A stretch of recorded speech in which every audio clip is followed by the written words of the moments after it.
Good evening and welcome to tonight's inspiring edition of What's Your Story? My name is Catherine Mwangi. Thank you for tuning into KTN Home tonight because you know what? We have one of those stories from a lady who has just been growing up and up, strength to strength, glory to glory, I'd like to say it, in the world of business and finance. Her name is Esther Waititu. She's the Chief Financial Services Officer at Safaricom PLC. Welcome to the show. Thank you very much, Catherine. CFSO. Yes. For Safaricom PLC. Yes. But it didn't start there, of course. Everything has a beginning, and it's never a straight line, is it? No, not at all. Not at all. Yeah. So why was finance attractive for you growing up? Was it even, by the way? I've just made the assumption. Yeah, I think that's an assumption.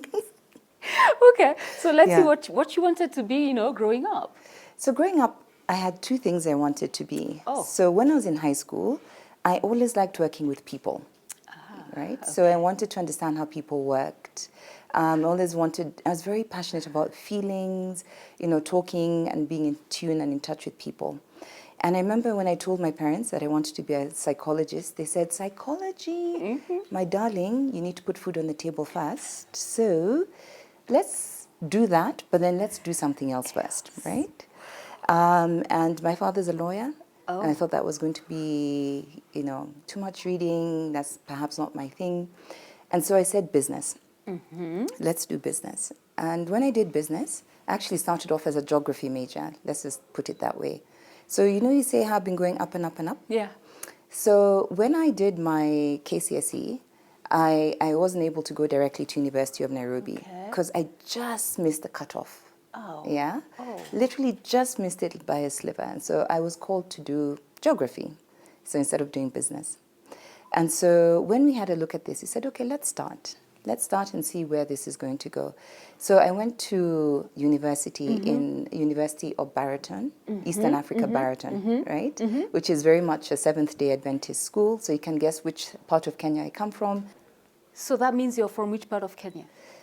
So this is going to be very confusing. Yeah, because Waititu is central, no? No, I'm completely from Kikuyu land, from Moranga. Okay. However, my parents are from Kisii. So we came from a family of Seventh-day Adventists. Right. And so for us, going to Baraton was a very easy choice to make. And it had the variety of all the different subjects, including business administration. But I went in and I started off with geography, which, by the way, I started to enjoy. But I remembered my focus. We're going to start with business. Yes. And so in the second year, changed to business. And one of the things that was a bit of a challenge for me in high school was math. So, here's a story. It's coming. So now I've changed, and you have to do a lot of accounting when you're doing finance. Okay. Right? And I remember the first accounting course I did, I failed. And this is in uni, and I've fought to get into business. Remember, I've changed my major from geography. And then I said, I have to hack this thing. I have to make sure I succeed in this thing. And so I sat down, and understood that it was my reading habits that were wrong. Because I was always in university just in time. I'd read for the exam just in time for the exam. And now I've learned in life, and that was a life lesson, that you don't do things just in time. No. So then I started really reading early, practicing, working with a community of other students as I did that. Guess what? I started topping the accounting class. And then it became fun, yeah? Because actually finance is about logic and planning. Oh. Yeah? Numbers, you can always use a calculator. But if you don't understand the rationale and the why, then you're never going to get to the right answer. So that is how I transitioned and learned how to become very good in finance, or in accounting, that is. So I hope you're inspired. You can also join me in finance. No. Even my parents watching this hearing, you say she can join. You're like, They'll be like, no, let her do whatever she's good at. So, wow. Okay. So growing up, what was that like growing up? How many siblings are you? okay. Yeah. So I'm the first child Oh. of 5. Okay. Yeah. And as a first child, you are, they called it the other day, you're a co-parent. Yes, that's true. Yeah. So I have 2 sisters and 2 brothers. and they all follow me. Yeah. A very close-knit family. Okay. My parents really insisted that we have to look out for each other, and that if you don't have family, then life is going to be absolutely terrible. Oh, wow. And so we're always very close. So we spend a lot of time together. So lots of Sunday lunches, trips together. My mom is very passionate about doing things as a community. Yeah. So she ensures that we stay very much together. Oh, wow. And it's interesting, my mom's the first daughter in her family. So you can see that also brings people together. Yeah. And my father is the first son in his home. So yeah, it's a home of people who want to care and make sure that people stay together. And I think I picked that up too. Yeah. Yeah, with your own family? With my own family, I'm married to the first son. It was not by choice or design. Hey, okay. Yeah, so we really want to make sure that our families all stay together and we connect. So that's who we are. But my family is a little bit smaller. My own family, I've got 2 daughters. I've got twin girls. Twins? Yes. Oh. Yes. I've got twin girls who are 16 right now. Yeah, Teens. Teens. So I've got many stories to tell you about journeys of parenthood. Yeah, so, you know, also being the first set of twins in our immediate family, that was also something, right? It was quite an experience. That's so, awesome. Yeah. So you grew up in a wholesome family. That's such a blessing. Yes. So what values did you pick from, you know, your family, your mother, dad, growing up, and are now embodied in your current family, your family? Does that make sense? Yeah, makes sense. So I think one of the key lessons from our home is the fact that you have to love and respect each other, you know, irrespective of what happens. So as much as you're saying that we're always wholesome, we're always united, in there are also squabbles. Yeah. Yeah. In there are also differences of opinion. And so being able to balance that and to accept people is really, really important. So I think that's the really first thing that my parents have really instilled for us. And the joy is in the differences, right? Oh. The joy is actually in the differences. Okay. So I'd say I was a conformist growing up, you know, being the first child and, as I said, co-parent. You tend to conform quite a bit. Now, my youngest sister and my youngest brother are very different. So, for example, my youngest sister was done with taking, you know, hand-me-downs for school uniform. We all went to the same schools, as you can imagine. My parents had a good plan. One day she got up and she said, I'm not going to school until you buy me a brand new skirt. So I couldn't relate to this issue because mine has always been new. Right. So, yeah. She said, I want to study interior design. We're like, no, maybe you can do something. I am going to study interior design. Yeah. So you see, that is a difference, right? So on one side, you have those who are deeply into the creative world, and you have those who are more conformist and want to do, you know, the more understood, well understood and regarded professions. But we still love each other very deeply, and now it's even made our home more colorful, right? So it's in those differences that we have been encouraged in our home to do you. Right. That's beautiful. I love how you speak, man. Like, you're so zen. I feel zen, though. Yeah, it is totally unlike what I would have expected from someone in finance. No, very relaxed. So remember I told you my father's a lawyer. Yeah. He's taught us how to do the diplomat way of working and speaking through emotion. So picked something up. Yeah, I'm getting it. I'm getting it. But for someone in finance, because look, working in corporate and dealing with people in this department, this is not the feel or the vibe. It doesn't feel that way because it's normally when people are looking for money, they're under a lot of pressure, isn't it? Right. Yeah. And there's a problem that they need to resolve quickly. Right. Yeah. And so it always helps when you've got someone who wants to think about the problem in a way that it can be solved and sustained. Okay. Let me give you an example. One of the roles, a lot of my finance career has really been in banking. I've spent 23 years in banking.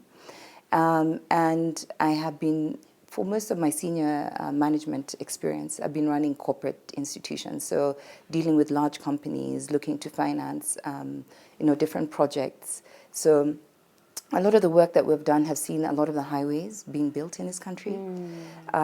It's also seen production and the manufacturing side also, improve quite significantly. And things like that don't come easy. There are sacrifices that must be made. But remember, not all of them succeed. So I've also had those difficult conversations where money cannot be repaid. Oh. Right. Okay. And the conversation is, we now have to liquidate and find different alternatives. Right. And this is how you communicate. This is how, this is how, yeah, this is it. This is it. I'm like, what? Yeah. With a cup of tea. Yeah.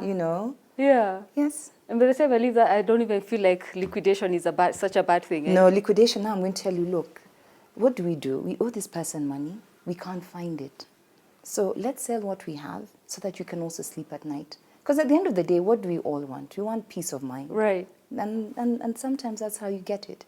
So you unleash your psychology desires on this. Exactly. So even though I never got to study it, I then now went into coaching. So I then became an executive coach, where I actually sit and work with people for them to resolve their issues. I don't have to do the talking, but just through structured, good conversations, right questions, we get to an answer. Right. And that has also been helpful when you lead large teams, right? Yes. Yes, when you lead very large teams. So that has helped me to then connect with my team quite differently. I'm sure you're going to ask me, do I shout at them? No, I won't ask that, but I think I'll just still flow on this vibe that you have, very zen, very calm, like people can tell you anything. Yes. And they do. And they do. And they do. Yeah, I can get and that. And likewise, I can tell them too. You can. Because once you feel comfortable with someone, then you're able to share. Because remember, it's an exchange. It's an exchange of, ideas. It's exchange of feelings. So if you're comfortable with what I'm telling you, then you'll be comfortable to respond back. So it's important to always be able to read what someone's body language and what they're telling you outside of the words. So banking, you touched on that you've worked in the banking sector in this country, and I think also outside the country as well. Yes. So could you give us just a glimpse of what journey has been like? Okay.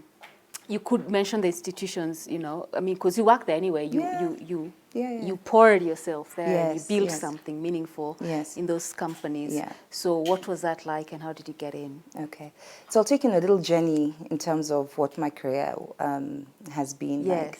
So also the power of friendships. I entered Commercial Bank of Africa, which is today NCBA. Yes. That's where I started, fresh out of uni. And I went in as a graduate trainee. As a graduate trainee, you do all the jobs in the bank. You are the teller serving people on the front line. You're the one who writes the checks. You're the one who does the operations in the back. And so part of that training was even going to the central bank, going through the clearing system. And eventually, when we finished our training, I was placed as a customer service officer. So I was a person who sits at the desk as you enter the bank. Yes. I was on, and technology has changed. My goodness, any check below 100,000 at that time, we had to write by hand. So that I used to do. And I was based out in industrial area. That's where I started. But I always had a burning desire to do something bigger and greater. And I remember we were called in, the MD was talking to us, welcoming us on the program. And one of the things he asked me was, he asked us as a group, what do you guys want to be? And I remember very young and feisty, I put up my hand and he said, I want your job. And the guy was like, ooh, okay, go you. What's your name again? And he said, okay, you've been brave enough to say that you want to grow. My door is open if you ever need any mentorship, guidance, and advice. And so that didn't mean that I got his job then. And this is what I want to encourage the young people, is that slog has been hard. I said that 23 years ago. So, and so then I decided to go back and do my master's. While I was working. And I started off my master's at University of Nairobi because I was working and I wanted to be able to do my classes after work. And there was my desk mate, should I call him, who never used to come to class on time, who was a guy who was always borrowing my notes. So after a while he said, the way you're so organized in doing this thing, do you want to come and work for me? I said, in what capacity and where is that? Yeah. And he said, no, I'm in Standard Chartered, so you come interview and let's see what you can do. So I said, okay, I can't hurt. Wow. Let me try. This is because of sharing notes. So you don't always have to know anyone. No. You just always have to do the best that you can in the time that you have with whoever is with you. Yes. Right? Yes. And that's how I joined Standard Chartered. But I also got married at the same time. Ah. And so through that, my husband then had to relocate. From where? From Nairobi. He was working here in Microsoft, but the Microsoft office moved him to Johannesburg in South Africa. Okay. Oh. Yeah. What is also surprising about that job in Stanchart is, as we did the medicals, I don't know if people still do medicals before they start new jobs now, I discovered I was pregnant. So here's a young lady who's gotten a nice job in a nice bank, and then you discover, and then you're married, you've got and then you're pregnant. So I wondered if they had told him that I was pregnant, you know, because I did ask them. I said, "Did you guys pick up anything?" They're like, "Oh yes." But it didn't actually stop him. He just said, do your best. It's not an illness. It's do your best. And I did. I was burning to make sure I did my very best. And as you can imagine, pregnant with twins, you can become quite big. Still remember driving to see customers who sometimes would be like, "You have come? Okay." They're almost like, "I hope nothing happens here in Not our while you're factory." here. And this time your husband is in SA?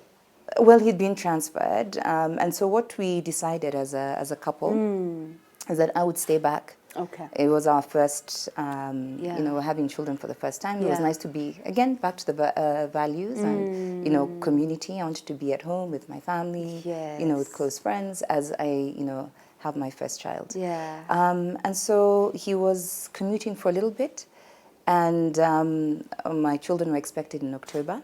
Okay. And everything was set for October. But then I started to develop complications in about 34 weeks into the pregnancy. I developed a blood clot, which was actually quite serious because it traveled to my heart. Oh my God. To my heart, to my lungs. And so I did have to have an emergency cesarean. I was unwell. I then became quite unwell for a bit of time. And remember, you're the new employer. And you've done your best. I knew because I was pregnant and I was going to go on maternity leave, I had to give it my best shot. So that when I was on maternity, at least things would go. Yeah. But my maternity came early. Early, yes. It did come early, and with complications at that time. And just the grace that the bank extended to me and took care of me and the children was exceptional, because I was down for a while. I spent at least a month and a half in hospital. And my husband had to literally take an extended leave to just make sure the children were taken care of. I was taken care of. And, Standard Chartered at that time was extremely gracious. They allowed me the time that I needed to get better and take care of these little children. And so for me, that was a near-life experience. And I remember, because I didn't see my children after giving birth for a while. I think I only saw them about a week and a half or so after birth. I said, the fact that I had been saved and God gave me another chance, I will make sure that I take care of these children to the best of my ability. And whatever I do, I'll always do to the best of my ability at that time. A lot of anxious moments. Yeah, but you stuck together. We stuck together. It worked. Our kids are now 16. 16, my goodness. And I think for me, the lesson there is that you must be resilient and you must be flexible. Things happen for a reason. I was in Standard Chartered, which is an international bank. And so when they saw this, they said, well, there's an opening in Johannesburg. Would you would you mind? But it was in a different line. Okay. So I was in relationship management then, and so this is how then they said, okay, there's an opening, but in product management. Okay. What does product management mean?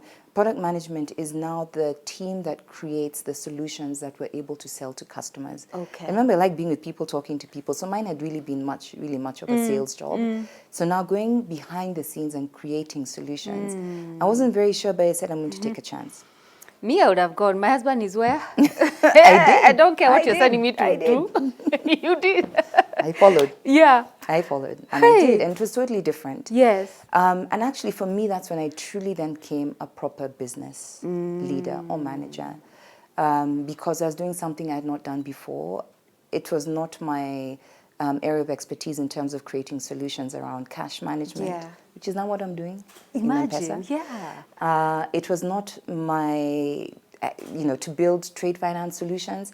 I always used to, as a salesperson, I had a team of guys who supported me. So they would be the ones who talk about all this stuff. But now I was the one who had to be the one supporting a salesperson in the creation of all these different solutions. Yeah. And in a new country, and at that time I did go in as the head of product management for the Southern Africa countries. One thing you underestimate is the power of culture. So the things I knew and I was very good at and had excelled here at home were not the things that were going to make me successful in Johannesburg. How come? It's a different set of people. It's a different way of working. I had to now relearn. So what do the regulations from a South African perspective mean? How are companies there licensed? Yeah. What products can I offer? Now, Standard Chartered there was not a retail high street bank as you see it here in Kenya. It was a wholesale bank with no branch network. But we had to serve our customers in South Africa with the same solutions that we have in Kenya. So that was different. So we had to now create partnerships, with other banks to do collections, what you typically would do in a bank here. So it's now engaging at that level. It's now saying, okay, so how do we finance you globally and then locally here? How do we make sure we're availing, financing to you? Yeah. So that was different. Yeah.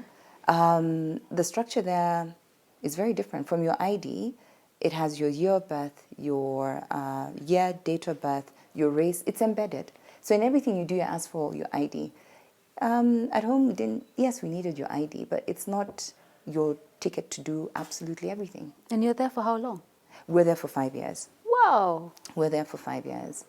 And see, because it was a regional role, and also never done a regional role. So yes, I'm based in South Africa, but I had accountability for Zambia. I had accountability for Botswana and Zimbabwe. And at that time is when the hyperinflation in Zimbabwe was going crazy. We couldn't have enough zeros in our core banking system to match how many billions the money was coming into. So it was all these complexities, understanding technology. So in the example of Guinea of Zimbabwe, we had to now start opening sub-accounts. So you've got your main account, and because the currency is depreciating so quickly, we have to open Catherine account 2, which is still your account, just to keep tab with the zeros, right? And you still have to keep, you have to keep the business going. You have to sell. You have to provide solutions. I'd never have had that opportunity if I stayed home. If you had stayed here, so you were stretched and expanded. I was expanded in all ways, in absolutely all ways. Yeah. Also for the children, they were quite young, traveling with young children. So these days I always spare a thought whenever I hear children wailing in a plane. I know the mother is really trying. So that was it. But the message there is also around creating a community of support. Okay. I would not have done this alone. Yeah. You see, the door would not have opened if my husband didn't move. Right. Yeah. Right. And he's also been a huge anchor and a support. You Yeah. know? Whatever I wanted to do is I go for it. I'm driving to Botswana. He's like, are you sure? You've got Google Maps. You can do this.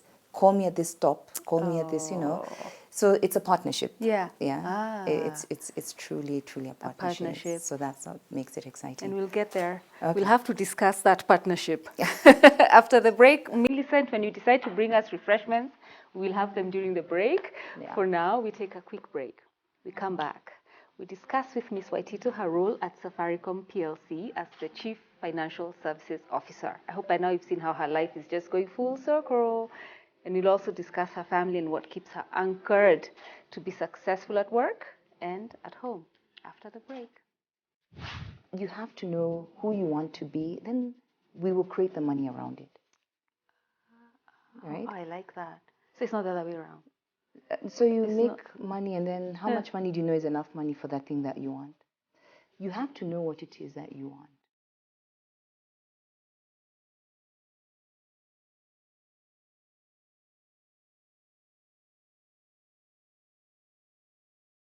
Welcome back. It's What's Your Story? I'm Catherine Mwangi. We're here at the Gem Suites. Thank you to the management for according us this space to tape from. We're having a conversation with serial banker. Is that a nice way to say it? Yeah. No, just no serial killers. Okay, It just came it's naturally. fine. It's fine. Serial banker, Miss Esther Waititu. She is the Chief Financial Services Officer at Safaricom PLC. So your career, we left it off before the break at South Africa. You were managing Zimbabwe, Botswana, and Zambia, yes, and the South Africa business, yes, with StanChart. That was at Standard Chartered Bank. Yes, Standard Chartered Bank. Yes. Great. Yes. So you were stretched. You learnt a lot. You learnt how to work with different people. Yep. Different cultures. Yes. Your kids were small. Very small. Yeah. Yeah. So how are you doing all of that? So there's a lot going on in the workspace, and then you have a young family. Yes. That you have to take care of in this new country. Yes. What was that like? It was very hard in the beginning. Yeah. I used to cry a lot in the beginning. Yeah. Yes. Oh wow. Yeah. Why? What would make you cry? So, you're removed from your comfort zone. Yeah. So I'm not with friends that I've grown up with. I'm not with family. I'm not familiar with, small things. And so why was it hard? I was a new mother. I was adjusting to being a mother, which is tough. And to twins, and I was also not 100% well. My health at that time was a little bit fragile. South Africa is also a beautiful country in the sense that it's very also modern. So you wouldn't find people by the roadside. Yes. I didn't know where the market was. And then we're living in this very, very well set up neighborhood, which had ponds and people walking their dogs and ducks. And so you're like, so now when I need my skuma, where do I get it from? It sounds funny, but it can be very hard. Yeah. It can be really tough. And so those are the things that used to really make it hard. And so with all that experience that I had, and when I came back from South Africa, I joined Stanbic, which is part of the Standard Bank Group. Okay. Here in Kenya. So that was really nice. I was able to connect again. Re-engaging and re-entering home was much easier. And I learned a lot. I mean, I was with Stanbic for 10 years, where I managed the East Africa region from a transaction banking perspective, which was Kenya, Uganda, Tanzania. We did Ethiopia. We went into Malawi. So it was actually very exciting. And we transformed that particular section of the business with the team that we worked with, and it was very exciting. But after a while, Restless? You feel restless again. Yeah. I was restless, but I was like, I had so much experience. I'd worked in so many different markets. And then you start to ask yourself, but what am I giving to this country that I was so passionate about, that I used to cry that I want to come back home some days? So how can I use all this knowledge, all this experience at home? And I just kept feeling a yearning to work with a large Kenyan organization. So while I was working in Zambia, so I won't take you through all of that. So I managed the region for East Africa for Stanbic for transaction banking. I led the region from a strategy enablement perspective. And then my last assignment while I was with Stanbic was in Zambia, Lusaka, which is during COVID time. So while I was in Zambia, I got an opportunity to work with KCB. And how did that come about? I got a call from a headhunter and said KCB is looking for a director for their corporate banking business. Let's look at your CV. We know you've done all these things, but let's look at your CV. And they looked at the CV and they're like, this is really nice. So I got that opportunity, I got that break. So I was running the corporate banking business. And it was just so nice to reconnect with large local businesses here, to engage with the community through the work we're doing with the foundation. You know, there's a very strong program they have to Jiajiri for the youth, where they take those students who have not gone to university but take them into technical institutions. You know, being able to hand over, you know, toolkits for them so they can start their businesses. You know, walking through each of the counties, and it was also the time when the new county governments had taken over. You know, sitting with the county governments, mapping out their strategies, understanding what their financial requirements would be. It was such an exciting time. You sounded actually, it's flowing so easy. It was an amazing time for me. Yeah. And then I met Peter. And we had a fantastic conversation. Oh, wow. It was meant to be 30 minutes, and we talked for about an hour and a half. Peter was one, you know, it was great. It's great to work with him, but I think the bigger thing for me is the opportunity to work with M-Pesa, to lead that team that takes banking to the next level, that takes financial services to the next level. Yeah. Seeing how that has empowered, you know, people in my village, it's empowered everyone. Yeah. I mean, these days your phone is everything bank. is in there. Yeah. So the opportunity to be able to say, what else can we do to enrich others? And we're now in the stage where we're talking about financial health. Oh. Right? When M-Pesa started, the journey was really much around financial inclusion. Okay. How many people can we get to access money, you know, have some form of a bank account, be able to transact. And it's hugely successful in doing that. But to take it to the next level, how do we then make you healthy? Yeah? If you're able to pay your bills and transact with M-Pesa, surely then you must be able to invest and save, you know, through the same tool. You must be able to protect your wealth through insuring it. Yeah? How do we make that a reality for you? Okay. Yeah? So those are the things that we're now taking it to the next level. Right. In terms of building it. How do we give you access to credit? You know, our small and medium-sized businesses, I feel, have been largely disadvantaged because, you know, banking has been set up for those who have got security and collateral.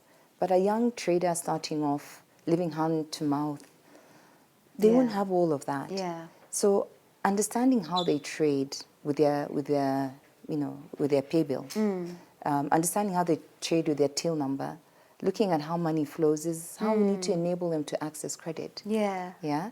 And when they access credit, they're going to generate income. Yeah. They'll have some surplus income at the end of the day. Yeah. Then they can place it in a money market fund or something that can bring them a better return. Yeah. So those are the things that really excited me, and I still have that fire, and I'm, you know. So what I hear you saying then is if it's not about people, then there's no fire in your belly. None at all, none at all. Yeah. And then money is the tool that makes people do the things that they want to do. Yeah. One of the things that I strongly believe in, and even for companies, is you have to know who you want to be, then we will create the money around it. Right? I like that. So it's not the other way around. So you make money, and then how much money do you know is enough money for that thing that you want? You have to know what it is that you want. I like that. So hearing you speak then, when it comes to, so M-Pesa, let's go to M-Pesa. Yes. So what's a bad day like? So what does a bad day look like? Because then I'm imagining when we can't access it for whatever reason. That's a bad day. That's already a bad day. That is a terrible day. So what's usually happening in your life at that time? I'll give you one experience. And one was as doing my house shopping. I still do shopping myself. And then announcement. If you're going to pay by M-Pesa, you must use an alternative because M-Pesa is not working at the moment. I stopped my shopping. I asked the assistant, show me who the manager is. What announcement is that? I called the teams. Guys, is there a problem? They're like, no, we can see everything's up. We don't understand what's going on. So my shopping stopped. The trolley was kept. It was now sitting with the branch manager and the teller. Show me where the problem is.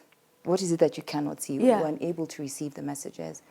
Okay, we're working with our technical teams, and we realized that there was an issue with the network. So they were not getting the messages. The payments were going through. But you can imagine, for me, this is a tool of trade. How can there be an announcement that M-Pesa is not working? And I stayed in that shop working with our teams. It took us all about, not even long, 20 minutes. Yeah, but it was all resolved. And I said, please, I'm going to stand here until the announcement comes that everything is fine. And from that day, anytime there's any issue, I've given literally the Carrefour team, call me. Wow. Yeah, so that for me, so it's not a bad day, but it's incidences that make it tough, because you want people to be able to access. A bad day is also when, cybersecurity is an issue. Yes. Yeah. So that could also be another bad day. Yeah. Yeah. When you hear that there are people out there trying to hack or attack, that could be a bad day. How have you managed to rise? Because that's what has happened in your life, thankfully. I mean, by the grace of God. And yet maintain stability in the family front. Yeah. So it's a very loaded question. And there's no formula. I think everything that you do is trial and error. Yeah. So I think I can tell you about my trial and errors. Yeah. I think the first thing is your choice of partner. Your choice of partner. And I don't think we always get it right, because I got married in my 20s. Yeah. I don't think I perhaps understood the magnitude of, marriage and family, and so I'm not going to say that I was exceptionally bright that I chose the right partner. Yeah. But there's some things that I wanted in a partner, and my husband had them. We love to travel together. Yeah. We also share problems. Yeah. I'm struggling with this, please help me. So we're very vulnerable with each other, and which I think has also been a very big part. And our families are similar in terms of the whole thing of being united, so that also helps, right? His parents were married for 57 years. Oh, wow. So that also helps, because then his view of marriage and longevity is very similar to the one that you have. So that's one. So then we like to have fun together. Okay. And so those are the things that ground us. Yeah. I mean, he grew a lot faster than I did. When we came back home, he was a managing director at SAP. Okay. Right? Okay. And he just kept growing. Then from SAP, he was in GE, but it never dimmed my light, and it never dimmed his light, and we've just continued to work together in that way. So you've both been in corporate, very high-ranking positions. Yes. Wow, and you have because that also is another curveball for couples running organizations at those levels. Yes.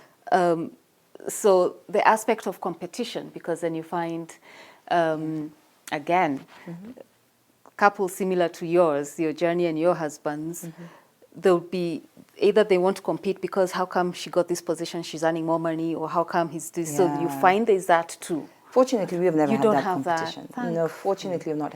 I wouldn't have been, if he didn't back me up and support me in all these things. Like I told him, my last role in Stanbic was in Zambia. Yeah. He backed me. He backed me 100%. That's awesome. Right? And it was different countries, and he was there. Yeah. And also very present in the kids' lives. Yeah. So that has really been, for me, a very, very big support. Yeah. And then also having a community that supports that type of arrangement. So his sister, his brother, my siblings, they support it. They're like, you guys, go for it, do what you have to do. Yeah. Our parents are our biggest cheerleaders in terms of whatever it is that we're doing. So that's really been it. I think those are the obvious ones, but let me also talk about something that many people don't talk about, which is really key. Your help at home. I have a wonderful housekeeper. Yeah. And we've been together for many years. But the guys who make sure your house is clean, the guys who make sure that there's food on your table, the guys who drive you around, let me tell you, that is also a very, very big support system for us. Yeah. And I think we take it for granted because it's not seen at at any executive level or any. But if you don't have clean clothes, they're not ironed on time. If you don't have food to eat, if your children are not properly taken care of while we're working, even sitting here, I mean, someone has to be looking over something. Yeah. They're the unsung heroes that just make sure that things keep going. Gosh, you're beautiful, man. Your kids, what are your dreams and hopes for your children? Your twins. My twins. We have always, my husband and I have committed to giving them whatever it takes for them to succeed. So giving them a good quality education, which is the best thing that we can give to them, but also not being prescriptive. And the advice I give my children, and this is what I desire for them, is that they find the thing that they enjoy that just makes them happy, and then they do that thing in whichever way it comes. Wow. So when you look at your life 20 years from now, however old you'll be, and you look back, what do you want to see? It's an interesting picture. When I look back 20 years, I want to have influenced and built an infrastructure for my children and for the citizens of this country that can surpass me and go forward. So whatever it is we're going to do to build, for example, M-Pesa, I want to sit back and say, oh, this is amazing. Now people can buy homes. Now people can, using their phone. If it is for my children, I want to see them thriving in the thing that makes them happy, in a community that supports them and embraces them. At my level, I'm open, as you can see. You know, I'm open to conversations. I'm not fixated with a role to say that I must become a CEO. I'm not like I was in my 20s. But I'm more about where can I go that can help me to transform more people's lives. So wherever that will be, whatever position that will be, that is what it will be. Can I be one of those ones that you... I have to ask for myself. No, but seriously, wow, that's so much depth there and meaning, so much depth. I want you to look into the camera and just speak to people. Young, I like saying young people, but you know I mean you watching. Who first, they've just started their careers, right? And they've listened to you like, wow, she went here, she moved here, she lived in South Africa, she did, all the while raising a family, and her family is stable, and we can sense that. And you know how people see it and are like, okay, what's the next thing for me? Everybody stresses, what's the next thing for me? What's the next thing for me? I like something Millicent keeps telling me, my time will come, my time will come. Like, she's in that space of rest where she says, I know my time will come. I'm doing what I have to do, my time will come. And I like that. But there are people who are watching who do not have that level of, I don't know, belief or faith that indeed my time will come. And we're also surrounded by so much noise. A lot of noise. Lots of noise that people get drowned in that. And there are also people who, you have these degrees, but there's no That's breakthrough yet, right? And I know you've seen that in the course of your work. So people in that space, lots of people in that space, and no one sees light. No, you just see obstacles or limitations. Those are the people you need to minister to. It's ministration time, girl. I want to just say that nothing comes easy. I'm telling you a story now, and the story sounds exciting, but the story has been completed.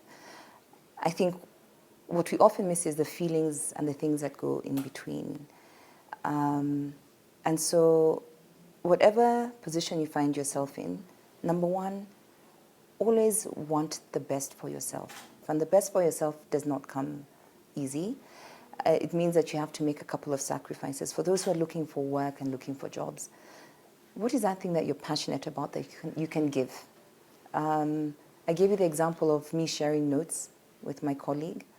I didn't have much, but I had the notes and the willingness to talk and speak with someone.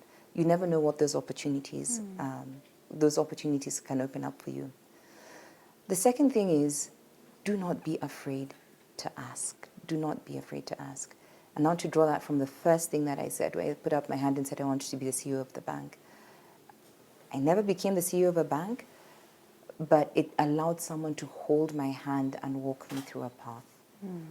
Because I said it. I think sometimes we expect that because we have the qualifications, our work will speak for ourselves. Yes, it will, but no, it won't if you don't actually ask for your part. And whatever you're going through, remember, and I know it's hard when you're going through it, it's setting you up for the next thing. And I want to tell you about my geography story. The reason why I didn't go straight into business administration is because I didn't do great in math. But I still was determined, even though I hadn't made that grade, that I was still going to get to do the thing that I wanted. So don't lose focus, remain focused. You may be given a set of rules that you must follow, but there are ways in which you can get stuff done. So just be patient, be courageous, and just be resilient, because you're going to take many knocks. You asked me about my down days. Your down days also knock you down. But your ability to say it's going to get better and I'm able to do more is what you should just focus on. And things take time. They take time.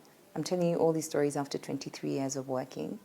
So there's time, there's an investment. It's like a seed that you plant, and it takes time to grow. And the bigger it grows, the sweeter it becomes. Thank you. Wow. The bigger it grows, the sweeter it becomes. Yeah. Miss Esther Waititu, thank you so much for coming. Thank you for having me. We really appreciate your presence here. And I thank you because your story paints the picture that it is possible to rise on merit. Yes, yes. And you don't have to succumb to any pressure, nothing. Nope. What you just said, just do your bit, do your best. And you're being set up for the next. Yes. Yeah, I love it. Thank you so much for coming today. Only a pleasure. Thank you. To you watching, the feedback you want to send, 22151. The SMS number is just bottom right. Bottom right, 22151. Just send us your feedback. To send an SMS is free of charge to that number. Or our social media platforms on KTN Home _, that's Instagram, and Twitter. And Facebook is just KTN Home. Let us have your feedback on this show. Should you want to reach Esther, how can they? I can give them my email address. Yeah. Yeah. Please. Oh, yes. Should you need to reach me, you can reach me on Waititu@safaricom.co.ke. Awesome. Reach her if you want, someone to listen to you, if you want help to know what next steps to take. We always ask our guests to share how they can be accessible so that you never ever have to say that I didn't have anybody to speak to. Okay. So that's an opportunity for you there. Just reach out and just get the help that you need. Even just someone listening to you is more than enough help, because half the time I realize we just want somebody to listen. So we say goodbye now. The show repeats this coming Sunday or the next one at 2 p.m. So in case you missed anything here, just tune in or just go to our YouTube channel. After this, the show is uploaded and you can get to glean a little bit more. Until next week, take care of yourselves and God bless you. Gem Suites Hotel and Luxury Serviced Apartments currently boasts 2 properties within Kenya. Gem Suites State House Crescent, set in the exclusive State House neighborhood, comprises of 34 well-appointed apartments, and Gem Suites Riverside, set up in a secure, private and tranquil setting in the upscale Riverside neighborhood with 98 luxuriously appointed full-service 1- and 2-bedroom apartments, superior hotel rooms and presidential penthouses.